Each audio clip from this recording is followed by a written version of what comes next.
Hi friends, welcome to competitive cracker. ഞാൻ ശ്രീകല. ഇപ്പോൾ നമ്മുടെ സെറ്റ് എക്സാമിന് ഏകദേശം 60 ദിവസമാണ് നമ്മുടെ മുന്നിലുള്ളത് അല്ലേ? ജനുവരിയിലായിരിക്കും നമ്മുടെ എക്സാം. അപ്പം ഈ ഒരു എക്സാമിന് ജനറൽ പേപ്പർ വളരെ ഇമ്പോർട്ടൻ്റ് ആണ്. ജനറൽ പേപ്പറിൽ 60 മാർക്ക് നമുക്ക് മെത്തഡോളജിയും കാര്യങ്ങളും വരുമ്പോൾ ബാക്കിയൊരു 60 മാർക്ക് ഉണ്ട്. അതിൽ എല്ലാ വിഷയങ്ങളും വരാറുണ്ട്. ഇംഗ്ലീഷ്, റീസണിങ്, കറണ്ട് അഫയേഴ്സ് എല്ലാം വരാറുണ്ട് അല്ലേ?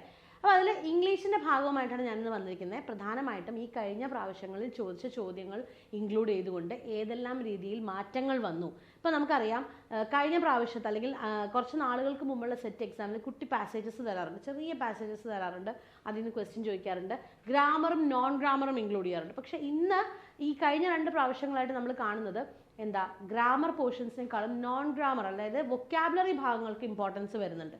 സോ തീർച്ചയായിട്ടും നമ്മൾ അങ്ങനെയുള്ള ഭാഗങ്ങൾ പഠിക്കണം. വൊക്കാബുലറി ഭാഗങ്ങൾ മാത്രമല്ല, സെൻറ്റൻസ് അറേഞ്ച്മെൻറ്റ് അങ്ങനെയുള്ള ക്വസ്റ്റ്യൻസിനൊക്കെ നല്ല രീതിയിൽ ഇമ്പോർട്ടൻസ് കയറി വരുന്നുണ്ട്. അപ്പോൾ നമ്മുടെ പഠന രീതി അവിടെ നിന്ന് നമുക്കൊന്ന് മാറ്റിപ്പിടിക്കണം. എന്നാൽ ഗ്രാമർ പഠിക്കാതെ പോകാനും പറ്റില്ല. കാരണം ചോദിക്കുന്ന ചോദ്യങ്ങളിൽ തീർച്ചയായിട്ടും ഗ്രാമറും ഉണ്ടാകും. ഓക്കെ, അപ്പോൾ നമുക്ക് നോക്കാം. ഇതൊക്കെ കഴിഞ്ഞ പ്രാവശ്യങ്ങളിൽ ചോദിച്ച ചോദ്യങ്ങളാണ്. നോക്കിക്കേ, what is another word which means same as nomadic? Nomadic എന്ന അർത്ഥം വരുന്ന വാക്ക് ഇതിൽ ഏതാണെന്നാണ് ചോദിച്ചിരിക്കുന്നത്. സാവേജ് ആണോ, വൈൽഡ് ആണോ, ഇൻട്രപ്പിഡ് ആണോ, ഇറ്റിനറൻ്റ് ആണോ? നോക്കൂ, സാവേജ് എന്ന് പറഞ്ഞാൽ നമുക്കറിയാം വയലൻ്റ് അല്ലെങ്കിൽ ഒരു ആനിമൽ നേച്ചർ എന്നൊക്കെ നമ്മൾ പറയില്ല, അതാണ് സാവേജ് എന്ന് പറയുന്നത്. വൈൽഡ് അതും ആ ഒരു അർത്ഥം തന്നെയാണ് വരുന്നത്, വൈൽഡ് ആയിട്ടുള്ളത്. ഇൻട്രപ്പിഡ് എന്ന് പറഞ്ഞാൽ മൈ സൺ ഇസ് ഇൻട്രപ്പിഡ് എന്ന് പറഞ്ഞാൽ മൈ സൺ ഇസ് അഡ്വഞ്ചറസ്, അവൻ അഡ്വഞ്ചേഴ്സ് ഇഷ്ടമുള്ള ഒരാളാണ്. So intrepid means one who loves adventures. അതാണ് ഇൻട്രപ്പിഡ് എന്ന് പറയുന്ന വാക്കിൻ്റെ അർത്ഥം. ഐറ്റ്നറൻ്റ് എന്ന് പറയുന്നതാണ് nomadic, one who moves from one place to another. അതിൻ്റെ വേർഡ് എന്ന് പറയുന്നത്, അതിന് സിനോണിമായിട്ട് വരുന്നത് ഓപ്ഷൻ ഡി, ഐറ്റ്നറൻ്റ് ആണ് കേട്ടോ. അപ്പോൾ ഈ ഒരു ക്വസ്റ്റ്യൻ നിങ്ങൾ PYQ കാണുമ്പോൾ പലപ്പോഴും അതിൻ്റെ ഉത്തരം മാത്രം നമ്മൾ പഠിച്ചു പോകാറുണ്ട്. പക്ഷെ അങ്ങനെയല്ല നിങ്ങൾ പഠിക്കേണ്ടത്. അതിൻ്റെ ഉത്തരം മാത്രമല്ല, അതിനോടൊപ്പം തന്നെ അതിൻ്റെ ഓപ്ഷൻസിൽ കിടക്കുന്ന വാക്കുകളുടെ അർത്ഥം അല്ലെങ്കിൽ അതിൻ്റെ സ്പെല്ലിങ്സും കൂടി നിങ്ങൾ കൃത്യമായിട്ട് പഠിച്ചു പോകണം. എങ്കിൽ നമുക്ക് അടുത്ത എക്സാമിന് തീർച്ചയായിട്ടും ഹെൽപ്ഫുൾ ആയിരിക്കും. ഓക്കെ, ഇനി നമുക്ക് അടുത്ത ക്വസ്റ്റ്യനിലേക്ക് പോവാം. Neither the planets nor the sun dash the centre of the universe. Neither the planets nor the sun. കണ്ടോ, ഗ്രാമറും കയറി വന്നിട്ടുണ്ട്. അപ്പം neither nor, either or, not only but also, ഇങ്ങനെയുള്ള യൂസേജസിൻ്റെ പ്രത്യേകത എന്താണ്? നൈദർ നോർ, ഐദർ ഓർ, അതുപോലെ നോട്ട് ഓൺലി ബട്ട് ഓൾസോ, ഇങ്ങനെയുള്ള യൂസേജസിൻ്റെ പ്രത്യേകത എന്താണ്? It depends on the second subject. എന്താണ് ഈ സെക്കൻഡ് സബ്ജക്റ്റിൽ ഡിപ്പെൻഡ് ചെയ്യുക എന്ന് പറയുന്നതിൻ്റെ അർത്ഥം? അതായത് സെക്കൻഡ് സബ്ജക്റ്റിനെ നോക്കുക. ഇവിടെ 2 സബ്ജക്റ്റ് ഉണ്ട്, പ്ലാനറ്റ്സ് ഉണ്ട്, സൺ ഉണ്ട്. അതിൽ സെക്കൻഡ് സബ്ജക്റ്റിനെ നോക്കുക. സെക്കൻഡ് സബ്ജക്റ്റ് സിംഗുലർ ആണ് എങ്കിൽ, ഓക്കെ, സെക്കൻഡ് സബ്ജക്റ്റ് സിംഗുലർ ആണ് എങ്കിൽ നമ്മുടെ വെർബ് അല്ലെങ്കിൽ ഓക്സിലറി വെർബ് സിംഗുലർ ആയിരിക്കും. സെക്കൻഡ് സബ്ജക്റ്റ് പ്ലൂറൽ ആണ് എങ്കിൽ വെർബ് അല്ലെങ്കിൽ ഓക്സിലറി വെർബ് പ്ലൂറൽ ആയിരിക്കും. ഓക്കെ, അപ്പോൾ ഇവിടുത്തെ സെക്കൻഡ് സബ്ജക്റ്റ് ആരാണ്? സൺ ആണ്. സൺ സിംഗുലർ ആണ്. സൺ സിംഗുലർ ആയ സ്ഥിതിക്ക് അതിൻ്റെ വെർബ് എങ്ങനെയായിരിക്കണം? സിംഗുലർ ആയിരിക്കണം. അപ്പോൾ നമുക്ക് ഉത്തരത്തിലേക്ക് നോക്കാം. ഓക്യുപ്പൈങ് എന്തായാലും വരില്ല. ഡു ഓക്യുപ്പൈ വേണ്ട, അതിൻ്റെ ആവശ്യമില്ല അല്ലേ? അപ്പോൾ നമുക്ക് നോക്കാം, ഓക്യുപ്പൈസ് ആണോ ഓക്യുപ്പൈ ആണോ? നോക്കിക്കേ, സൺ സിംഗുലർ ആണ്. സോ സിംഗുലറിൻ്റെ കൂടെ എസ് വേണം. So neither the planets nor the sun occupies the centre of the universe. Clear ആണോ? ഓക്കെ, ഇനി അടുത്തത്, fill up the blanks choosing the correct option. People are mad dash money. ആൾക്കാർ പൈസയുടെ പുറകെ ഭ്രാന്ത് പിടിച്ച് ഓടുകയാണ്. People are mad dash money. ഇത് നിങ്ങൾ എടുത്ത് നോക്കുമ്പോൾ നിങ്ങൾക്ക് കാണാം, സെറ്റിൽ അല്ലെങ്കിലും പല പരീക്ഷകളിൽ ചോദിച്ചിട്ടുള്ള പ്രീവിയസ് ഇയർ ക്വസ്റ്റ്യൻ ആണ്. നമ്മൾ സെൻട്രൽ ലെവലിൽ നടത്തുന്ന എക്സാംസിലൊക്കെ ഇങ്ങനെ ഒരു ക്വസ്റ്റ്യൻ ചോദിച്ചിട്ടുണ്ട്. പ്രപ്പോസിഷൻ എപ്പോഴും അങ്ങനെയുള്ള എക്സാംസിൽ നിന്ന് തന്നെയാണ് സെറ്റ് പോലുള്ള അല്ലെങ്കിൽ ഇച്ചിരി എന്താ പറയുക, നമ്മുടെ ഡിഗ്രി ലെവൽ എക്സാംസിനൊക്കെ എപ്പോഴും ചോദിക്കുക. മറ്റുള്ള എക്സാംസിനൊക്കെ ചോദിച്ചിട്ടുള്ള ക്വസ്റ്റ്യൻസ് ചോദിക്കാറുണ്ട്. അപ്പോൾ അതിലൊരെണ്ണമാണിത്. People are mad dash money. After ആണോ, ഓവർ ആണോ, വിത്ത് ആണോ, ഇൻ ആണോ? പുറകെ ഓടുകയല്ലേ പൈസയുടെ. സോ എന്താ വരിക? യെസ്, റൺ ആഫ്റ്റർ എന്നൊരർത്ഥം നിങ്ങൾ പറയാറുണ്ട്, പുറകെ ഓടുക. അതേപോലെ people are mad after money. People are mad after money. Answer is option A. Okay, അടുത്ത ക്വസ്റ്റ്യനിലേക്ക് പോവാം. Unjumble the following sentence to form a sentence and choose the correct answer from the given option. അതായത് sentence jumbling, നമുക്കറിയാം jumbled ആയിട്ടൊരു sentence തരും, അതിനെ correct ഓർഡറിലേക്ക് നമുക്ക് മാറ്റാൻ പറ്റണം. അതെങ്ങനെ ചെയ്യും എന്ന് നമുക്ക് ആദ്യം നോക്കാം. ആദ്യം നമ്മുടെ നോക്കിക്കേ എന്തൊക്കെയാണുള്ളത്. ഡിവൈസ് ഉണ്ട്, സ്റ്റേഷൻ ഉണ്ട്, എക്സ്പ്ലോഡഡ്, പവർഫുൾ, ഔട്ട്സൈഡ്. ഈ വാക്കുകളെയാണ് നമുക്കൊരു സെന്റൻസിലോട്ട് മാറ്റേണ്ടത്. അപ്പോൾ ഇത് നിങ്ങൾ അതേ നോക്കിക്കൊണ്ടിരുന്നത് കൊണ്ടൊന്നും കാര്യമില്ല. നേരെ ഓപ്ഷനിലേക്ക് വരിക, നമ്മുടെ സമയം നമുക്ക് ലാഭിക്കണം അല്ലേ. സോ നേരെ ഓപ്ഷനിലേക്ക് വരിക. നമുക്ക് നോക്കിക്കേ BE, ലാസ്റ്റ് ഓപ്ഷനിൽ തന്നെ തുടങ്ങാം. BE എന്ന് പറയുമ്പോൾ എന്താ? The station outside device. ശരിയാവോ? വരില്ല. സോ BE വരുന്നത് നമുക്ക് അവിടെ തെറ്റാന്ന് പറയാം. ഇനി ACBED എന്ന് പറയുമ്പോൾ A device, exploded, ACBED a powerful, outside the station. A device exploded, powerful. ശരിയാവില്ല. സോ അതും തെറ്റാണ്, അത് നമുക്ക് എലിമിനേറ്റ് ചെയ്യാം. അടുത്ത നോക്കിക്കേ DACEB. ഡി എന്ന് പറഞ്ഞാൽ എന്താണ്? A powerful device exploded outside the station. കണ്ടോ, അത് കറക്റ്റ് ആണ് അല്ലേ. So a powerful device exploded outside the station. Option B ആണ് കറക്റ്റ്. നമുക്ക് A ഒന്ന് വെരിഫൈ ചെയ്ത് നോക്കിയേക്കാം. നോക്കിക്കേ DEA എന്ന് പറയുന്നുണ്ട്. Device outside a powerful the station. ശരിയാവോ? ഇല്ല. പവർഫുൾ സ്റ്റേഷൻ അല്ല, പവർഫുൾ ഡിവൈസ് എന്ന് തന്നെ പറയണം. So answer is option B ആണ് നമ്മുടെ കറക്റ്റ് ആയിട്ടുള്ള ആൻസർ ആയിട്ട് വരിക. സോ ഇങ്ങനെയുള്ള ക്വസ്റ്റ്യൻസ് ചെയ്യുമ്പോൾ ഒരിക്കലും ആ സെൻറ്റൻസിനെ നമ്മൾ നോക്കിക്കൊണ്ടിരുന്നിട്ട് കാര്യമില്ല. നമ്മൾ എന്ത് ചെയ്യുക? ഓപ്ഷൻസിലേക്ക് പോവുക. ഓപ്ഷൻസ് വെച്ച് വേണം നമ്മളത് ചിന്തിക്കാനായിട്ട്. എന്നാലേ കുറച്ചും കൂടി എളുപ്പത്തിൽ സമയം നമുക്ക് ലാഭിച്ചുകൊണ്ട് തന്നെ ഉത്തരത്തിലേക്ക് എത്താൻ പറ്റുള്ളൂ. So answer is option B. അടുത്തതിലേക്ക് നമുക്ക് പോവാം. Match the following. ഇത് കഴിഞ്ഞ പ്രാവശ്യം വന്നൊരു ക്വസ്റ്റ്യൻ ആണ്. അപ്പം ഇതിനകത്ത് ഇവിടെ ജീവികളും അതിൻ്റെ എന്താ പറയുക, അതെവിടെയാണ് അതിൻ്റെ താമസ സ്ഥലം, ആ ഒരു വാസസ്ഥലത്തെക്കുറിച്ചാണ് പറയുന്നത്. സോ B ഉണ്ട്, പിഗ്, ഡോങ്കി, റാബിറ്റ്. ഇപ്പുറത്താണെങ്കിൽ ബറോ, അപ്പിയറി, സ്റ്റൈറ്റ്, സ്റ്റേബിൾ. ഇത് കണ്ട ഉടനെ നിങ്ങൾ വിടരുത്. ഇതിനകത്ത് നിങ്ങൾക്ക് തീർച്ചയായിട്ടും പറയാൻ പറ്റുന്ന ഒരു കാര്യമാണ് റാബിറ്റ്, ബറോ. അത് ഓൾമോസ്റ്റ് എല്ലാവർക്കും പറയാൻ പറ്റുന്ന ഒരു കാര്യമാണ്. അപ്പോൾ നോക്കിക്കേ D1 വരുന്ന എത്ര എണ്ണം ഉണ്ടെന്ന് നോക്കുക. ഇത് വരുന്നില്ല, ഇത് വരുന്നില്ല. സോ BO DO ആണ് ആൻസർ. ഇനി നമുക്ക് നോക്കാം. പിന്നെ നമുക്ക് പറഞ്ഞു കേട്ടിട്ടുള്ള ഒരു സാധനമാണ് ഡോങ്കി താമസിക്കുന്ന എവിടെയാണ്? സ്റ്റേബിൾ, തൊഴുത്ത് അല്ലേ. സോ നോക്കിക്കേ സി എന്ന് പറയുന്നത് എന്ത് വരും? സി നമുക്കിവിടെ 4 വരുന്നു. രണ്ടിലും 4 തന്നെയാണ്, കണ്ടോ. അപ്പോൾ അത് രണ്ടും കറക്റ്റാണ്. ഇനി നോക്കിക്കേ, നമുക്ക് അടുത്തതിലോട്ട് വരാം. പിന്നെ നിങ്ങൾക്ക് പറയാൻ പറ്റുന്നൊരു സാധനമാണ് അപ്പിയറി അല്ലേ. എന്താണത് apiary? Apiary means the place where bees live. Bees എന്ന് പറഞ്ഞാൽ അറിയാമല്ലോ അല്ലേ. അപ്പം ബീസ് ലീവ് ചെയ്യുന്ന സ്ഥലമാണ് അപ്പിയറി. അപ്പോൾ അത് നമുക്കറിയാമെങ്കിൽ A എന്ന് പറയുന്നത് 2 ആണ് അല്ലേ. A എന്ന് പറയുന്നത് 2 ആണ്. So answer is option D. അപ്പം തിരിച്ച് വരുന്നവരുണ്ടാവും. ആദ്യം B വെച്ച് നോക്കുന്നവരുണ്ടാവും. അപ്പോൾ വീണ്ടും 2 ഓപ്ഷനിൽ വരും. നിങ്ങൾക്കറിയാവുന്ന ഓപ്ഷനിൽ നിന്ന് തുടങ്ങുക. അത് തന്നെയാണ് ഇവിടെ നമ്മൾ എടുക്കേണ്ട സ്ട്രാറ്റജി. എന്നിട്ട് എലിമിനേറ്റ് ചെയ്യുക. അപ്പോൾ കുറച്ചും കൂടി നമ്മൾ കറക്റ്റ് ആൻസറിലേക്ക് എത്താനുള്ള പ്രോബബിലിറ്റി കൂടുതലാണ്. പ്രത്യേകിച്ച് സെറ്റ് എക്സാം എന്ന് പറയുമ്പോൾ നമുക്ക് നെഗറ്റീവ് ഇല്ലാത്തൊരു പരീക്ഷ ആയതുകൊണ്ട് തന്നെ നമുക്ക് എന്ത് ചെയ്യാൻ പറ്റണം? കൂടുതൽ ചോദ്യങ്ങൾ ചെയ്യാൻ പറ്റണം. കൂടുതൽ പോസിബിൾ ആയിരിക്കണം ആൻസേഴ്സ് അല്ലേ. അപ്പോൾ അങ്ങനെ നോക്കുമ്പോൾ നമുക്ക് ആൻസേഴ്സ് കിട്ടും. അപ്പോൾ അടുത്ത ക്വസ്റ്റ്യൻ നമുക്ക് നോക്കാം. Select the meaning of the underlined phrase in the following sentence. Though the members of the political party were infuriated by the allegations, the chairman advised them to take them lying down for a while. ഇതിൻ്റെ അർത്ഥമാണ് ചോദിച്ചിരിക്കുന്നത്. Though the members of the political party were infuriated by the allegation. അപ്പോൾ എന്തൊക്കെയോ പ്രശ്നങ്ങളുണ്ട് അല്ലേ. അപ്പോൾ allegations ഒക്കെ നടക്കുകയാണ്. അപ്പം ചെയർമാൻ എന്ത് പറഞ്ഞു? Advise them to take them lying down for a while. അതിൻ്റെ അർത്ഥമാണ് ചോദിച്ചിരിക്കുന്നത്. Take them lying for a down എന്ന് പറഞ്ഞാൽ പോയി കിടന്ന് ഉറങ്ങാനല്ല. എന്താ? ടു ടേക്ക് റെസ്റ്റ് ആണോ? അല്ല. അതിനോട് പൊരുതാനാണോ? പൊരുതി പ്രശ്നം വഷളാക്കാനാണോ? അല്ല. എന്താ പറയുന്നത്? ടു തിങ്കോ അല്ലെങ്കിൽ ടു ഷോ നോ റിയാക്ഷൻ. മിണ്ടാതിരിക്കുക. തൽക്കാലത്തേക്ക് കുറച്ച് നേരത്തേക്ക് മാത്രം പ്രശ്നം വഷളാവാതിരിക്കാൻ വേണ്ടി ആ ഇൻസൾട്ട് അങ്ങോട്ട് ബെയർ ചെയ്യുക. അതാണ് അതിൻ്റെ അർത്ഥം. So to take them lying down എന്ന് പറഞ്ഞാൽ to show no reaction even if you are insulted. Okay. So answer is option C. Okay. അടുത്ത ക്വസ്റ്റ്യനിലേക്ക് നമുക്ക് പോവാം. Select the correct word for the one word. Incapable of making mistakes or being wrong. Incapable of making mistakes. തെറ്റ് ചെയ്യാൻ സാധ്യതയില്ല, ഒരു തരത്തിലും തെറ്റ് ചെയ്യാൻ കഴിയില്ല അല്ലേ, അങ്ങനത്തെ ഒരാൾ. See, what is the meaning of inculpable, incorrigible, infallible and unmistakable? ഇതിനകത്ത് ഇൻകോറിജിബിൾ നിങ്ങൾക്ക് കുറച്ച് കൂടുതൽ പെട്ടെന്ന് പറയാൻ പറ്റും. കാരണം incorrigible is a previous year question. സെറ്റിൽ തന്നെ പ്രീവിയസ് ഇയർ ക്വസ്റ്റ്യൻ ആണ് ഇൻകോറിജിബിൾ.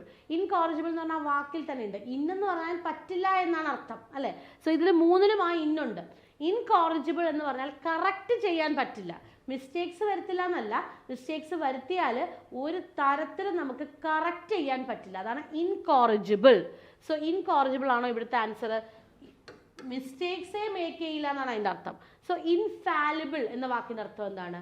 ഇൻഫാലിബിൾ ആണ് one who is not able to make any mistakes ഒന്നും തന്നെ, ഫ്ലോസ് ഒന്നും വരുത്താത്ത ഒരു വ്യക്തി. അതാണ് ആ ഒരു നേച്ചറിനാണ് ഇൻഫാലിബിൾ എന്ന് പറയുന്നത്. സോ ഇവിടുത്തെ ആൻസർ എന്ന് പറയുന്നത് എന്താണ്? ഓപ്ഷൻ സി ആണ്, ഇൻഫാലിബിൾ.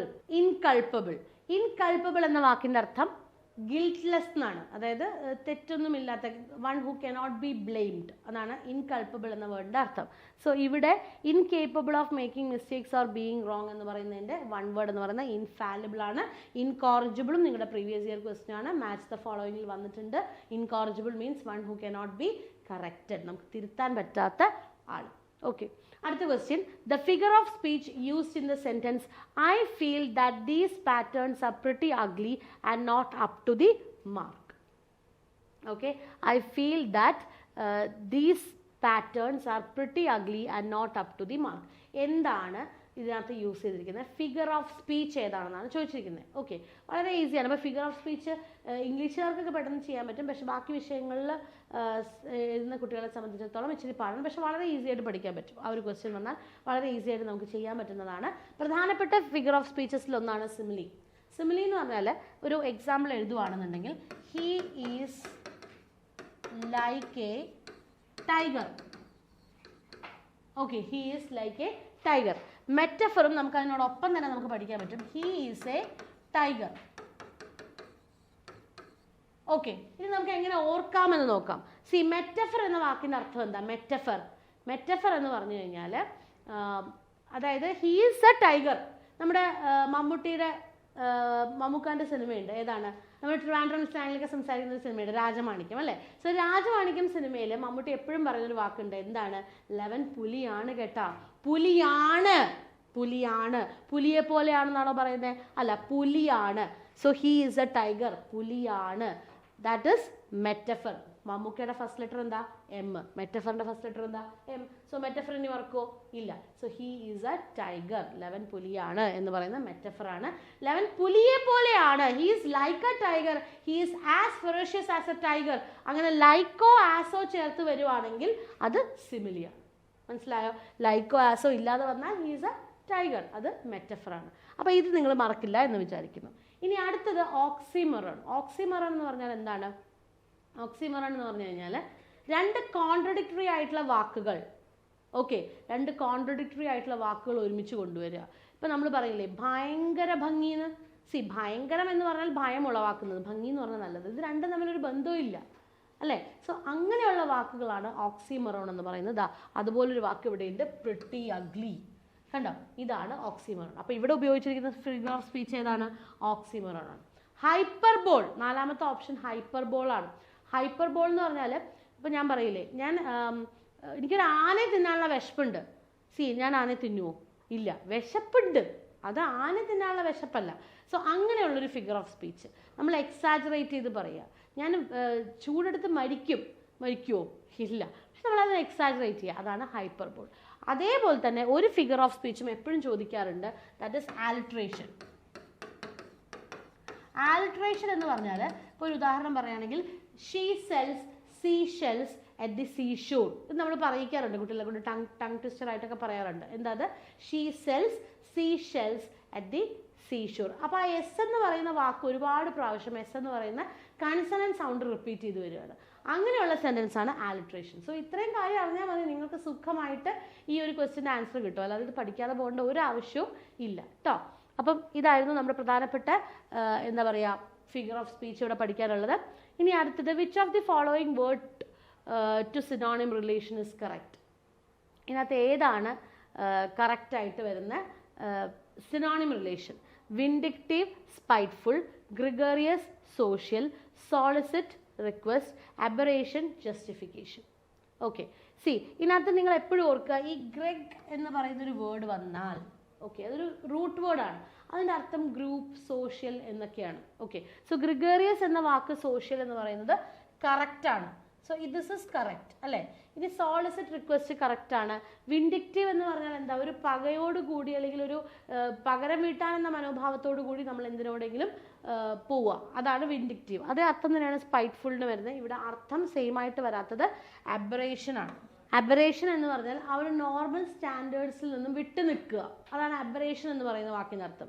സോ ജസ്റ്റിഫിക്കേഷൻ ഒന്നും അതുമായിട്ട് ബന്ധമില്ല. സോ ഇവിടെ ചോദിച്ചിരിക്കുന്നത് ഇൻകറക്റ്റ് ആണ്. So answer is option D. Clear ആണോ? സോ ഇങ്ങനെയുള്ള വൊക്കാബുലറി ബേസ്ഡ് ആയിട്ടുള്ള ക്വസ്റ്റ്യൻസിൻ്റെ കടന്നുകയറ്റം വളരെ കൂടുതലാണ്. പക്ഷെ നമുക്ക് ഗ്രാമർ പഠിക്കാതിരിക്കാനും പറ്റില്ല. അപ്പം ഏറ്റവും കുറവ് ടൈമിൽ പഠിക്കുക എന്നുള്ളതാണ് നമ്മളിനി ചിന്തിക്കേണ്ട കാര്യം. 2025 ഒരുപാട് അവസരങ്ങളാണ് അധ്യാപകരെ സംബന്ധിച്ചിടത്തോളം. HSSC പോലുള്ള എക്സാംസ് വരാൻ പോവുകയാണ്. HSA ആണ് ഇനി അടുത്തത് വിളിക്കാനുള്ളത്. അത് പ്രോബബ്ലി ഈ ഡിസംബർ ജനുവരിയോട് കൂടി വിളിക്കും. അങ്ങനെയാണെന്നുണ്ടെങ്കിൽ തീർച്ചയായിട്ടും പിന്നെ വരാൻ പോകുന്ന ഏറ്റവും വലിയൊരു വിജ്ഞാപനം എന്ന് പറയുന്നത് HSSC ആണ്. സോ HSSC വിജ്ഞാപനത്തിലേക്ക് നിങ്ങൾക്ക് എഴുതാൻ സാധിക്കണമെങ്കിൽ തീർച്ചയായിട്ടും സെറ്റ് എക്സാം വേണം. അതൊരു ക്രൈറ്റീരിയ തന്നെയാണ്. നിങ്ങൾ ഒരുപാട് പേര് ചിന്തിക്കുന്ന ഒരു കാര്യമാണ്, കൊച്ചു കുട്ടികളെ പഠിപ്പിക്കുന്നതിനേക്കാളും ഇച്ചിരി വലിയ കുട്ടികളെ പഠിപ്പിക്കുന്നതാണ് ഞങ്ങൾക്ക് താല്പര്യം എന്നുള്ളത്. സോ അങ്ങനെയുള്ള ആഗ്രഹങ്ങളുള്ളവർ തീർച്ചയായിട്ടും സെറ്റ് പോലൊരു പരീക്ഷ ക്ലിയർ ചെയ്താൽ പിന്നെ നമുക്ക് മുന്നോട്ട് കുറച്ചും കൂടി ഈസി ആയിട്ട് പോകാൻ പറ്റും അല്ലേ. കാരണം ഒരുപാട് അവസരങ്ങൾ വരുന്നു. റിട്ടയർമെൻറ്റ് 2025 കൂടി ഒരു മാസ് റിട്ടയർമെൻ്റ് ആണ് നമുക്ക് പ്രതീക്ഷിക്കാവുന്നത് അല്ലേ. അപ്പോൾ അങ്ങനെയൊക്കെ വരുമ്പോൾ നമ്മുടെ ഇതുവരെയുള്ള നിയമനങ്ങൾ നടന്നതുപോലെ ആവില്ല, ഇനിയും കൂടുതൽ നിയമനങ്ങൾ വരും. ഏത് സ്കൂളിൽ പഠിക്കുന്ന കുട്ടികളാണെങ്കിൽ പോലും +2 അല്ലെങ്കിൽ +1 +2 എന്ന് പറയുമ്പോൾ നോർമലി നമ്മളുടെ കേരള സിലബസിലേക്ക് അല്ലെങ്കിൽ കേരള സ്കൂളുകളിലേക്ക് മാറുന്നൊരു പ്രവണതയുണ്ട്. അത് നിങ്ങൾ എല്ലാവരും ശ്രദ്ധിച്ചാൽ അറിയാം. നമ്മൾ പല സ്കൂളുകളിൽ പഠിക്കുന്നവരാവാം, CBSE ആവാം, ഒക്കെ ആവാം. പക്ഷെ +1 +2ലേക്ക് വരുമ്പോൾ നമ്മൾ കേരള സിലബസിലേക്ക് അല്ലെങ്കിൽ അതിലേക്ക് വരാനുള്ള ശ്രമം നടത്താറുണ്ട്. കാരണം അത് പിന്നീടുള്ള അഡ്മിഷനൊക്കെ നമുക്ക് ഹെൽപ്ഫുൾ ആവും. സോ അതുകൊണ്ട് തന്നെ +1 +2 എപ്പോഴും ഡിവിഷൻസ് കൂടിക്കൊണ്ടിരിക്കുന്ന ഒരു മേഖലയാണ്, കുറഞ്ഞുകൊണ്ടിരിക്കുന്ന ഒരു മേഖലയല്ല. ഒരുപാട് അവസരങ്ങളുണ്ട്. പ്രത്യേകിച്ച് ഈ 2025 അധ്യാപകർക്കുള്ളൊരു വർഷം തന്നെയാണ്. ഇതിലേക്കൊക്കെ നമുക്ക് പരിശ്രമിക്കണമെങ്കിൽ തീർച്ചയായിട്ടും സെറ്റ് വേണം. ഇനിയുള്ള ദിവസം മതി ഈ ഒരു സെറ്റ് എക്സാം ക്ലിയർ ചെയ്യാൻ എന്ന് ആദ്യം മനസ്സിലാക്കുക. വലിയ സിലബസ് അല്ലേ, പഠിച്ചു തീരുമോ എന്നൊന്നും ചിന്തിക്കേണ്ട. കുറച്ച് കാര്യങ്ങൾ നമ്മൾ ഡെയിലി പഠിക്കേണ്ട കാര്യങ്ങൾ പഠിച്ച് ജനറൽ പേപ്പറും സബ്ജക്ട് പേപ്പറും ഒരുപോലെ കൊണ്ടുപോകാൻ പറ്റിയാൽ തീർച്ചയായിട്ടും നിങ്ങൾക്ക് എന്ത് ചെയ്യാൻ പറ്റും, വരാൻ പോകുന്ന സെറ്റ് എക്സാം ക്ലിയർ ചെയ്യാൻ പറ്റും. അതിനകത്ത് ഒരു സംശയവും ഇല്ല. പക്ഷെ പഠിക്കേണ്ട രീതിയിൽ പഠിക്കണം. അപ്പോൾ നമ്മുടെ സെറ്റ് എക്സാമിൻ്റെ 60 ദിവസത്തെ നമ്മുടെ time table batch going on ആണ്. അപ്പോൾ ഈ ബാച്ചിന് പ്രത്യേകത നിങ്ങൾക്ക് എല്ലാവർക്കും അറിയുന്ന പോലെ കൃത്യമായിട്ടുള്ളൊരു ടൈം ടേബിൾ ഉണ്ടായിരിക്കും. അതോടൊപ്പം തന്നെ റെക്കോർഡഡ് ക്ലാസ്സസ് ഉണ്ടാവും, ലൈവ് ക്ലാസ്സസ് ഉണ്ടാവും, എക്സാംസ് ഉണ്ടാവും, പേഴ്സണൽ മെൻറ്റർ സപ്പോർട്ട് ഉണ്ടാവും. ഇതെല്ലാം കൂടി വളരെ ഈസി ആയിട്ട് വളരെ സുഖമായിട്ട് നിങ്ങൾക്ക് നിങ്ങളുടെ വീടുകളിൽ ഇരുന്ന് തന്നെ പഠിച്ച് മുന്നോട്ട് പോകാം. ഓക്കെ, സോ കൂടുതൽ വിവരങ്ങൾക്ക് സെറ്റ് എക്സാമിനെ കുറിച്ചുള്ള കൂടുതൽ വിവരങ്ങൾക്കും അതിൻ്റെ കോച്ചിങ്ങിനെ കുറിച്ചും ഒക്കെ അറിയാനായിട്ട് ഞങ്ങളെ കോൺടാക്ട് ചെയ്യാവുന്നതാണ്. നമ്മുടെ ബോർഡ് നമ്പറിൽ കോൺടാക്ട് ചെയ്യാം. 9746455514 9746455514. അപ്പോൾ ഈ നമ്പറിലേക്ക് കോൺടാക്ട് ചെയ്യുക. ചാനൽ ആദ്യമായിട്ടാണ് കാണുന്നതെങ്കിൽ തീർച്ചയായിട്ടും സബ്സ്ക്രൈബ് ചെയ്യുക. നമ്മുടെ ഫീൽ ഫ്രീ ടു ആസ്ക്, അതായത് നിങ്ങൾക്ക് ഒരുപാട് ഡൗട്ട്സ് ഒക്കെ ഉണ്ടാവും സെറ്റിനെ കുറിച്ച്. അതൊക്കെ നിങ്ങൾക്ക് ഓപ്പണായിട്ട് ചർച്ച ചെയ്യാനുള്ള ഗ്രൂപ്പ് നമ്മളിവിടെ കൊടുത്തിട്ടുണ്ട്. നിങ്ങൾക്ക് അതിലേക്കൊക്കെ ജോയിൻ ചെയ്യാം. നിങ്ങളുടെ സബ്ജക്റ്റ് ഗ്രൂപ്പ് ഇവിടെ കൊടുത്തിട്ടുണ്ട്, അതിലേക്ക് നിങ്ങൾക്ക് ജോയിൻ ചെയ്യാം. ജനറൽ പേപ്പറാണ് നിങ്ങൾക്ക് ബുദ്ധിമുട്ടെങ്കിൽ ഒരു ടെൻഷനും വേണ്ട. ഞങ്ങളെല്ലാ അധ്യാപകരും ഇവിടെ ഉണ്ട്. അടിപൊളിയായിട്ട് നമുക്ക് പഠിച്ച് മുന്നോട്ട് പോകാം. അപ്പോൾ നമ്മുടെ കോഴ്സുകളെ കുറിച്ച് അറിയാൻ കോൺടാക്ട് ചെയ്യുക. ചാനൽ മറക്കാതെ സബ്സ്ക്രൈബ് ചെയ്യുക. നമുക്ക് വീണ്ടും കാണാം മറ്റൊരു വീഡിയോയിലൂടെ. Thank you so much.